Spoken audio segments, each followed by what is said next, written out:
அல்லாஹ் ஒப்பந்தங்கள்ல ரொம்ப புனிதமான ஒப்பந்தமாக ஆக்கியிருக்கிற ஒப்பந்தம் திருமண ஒப்பந்தம்.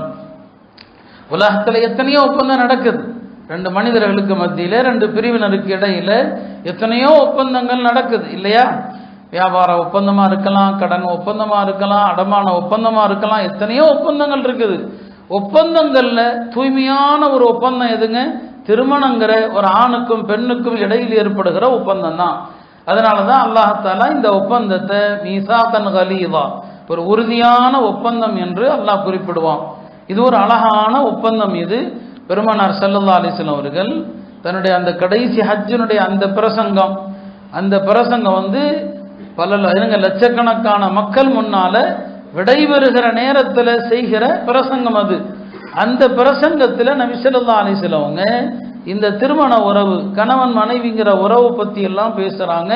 பெண்கள்கிட்ட அழகான முறையில் நடந்து கொள்ளுங்கள் என்று நான் உங்களுக்கு வசியத்து செய்கிறேன். அந்த பெண்களை அல்லாஹ்வுடைய கட்டளையோடு நீங்கள் கைப்பற்றி கொண்டீர்கள், அல்லாஹ்வுடைய வார்த்தைகளை கொண்டு ஹலாலாக்கி கொண்டீர்கள் என்று பெண்களுக்கு செய்ய வேண்டிய கடமைகள், அதை பற்றி நபி ஸல்லல்லாஹு அலைஹி வஸல்லம் பேசுறாங்க. அருமையானவர்களே,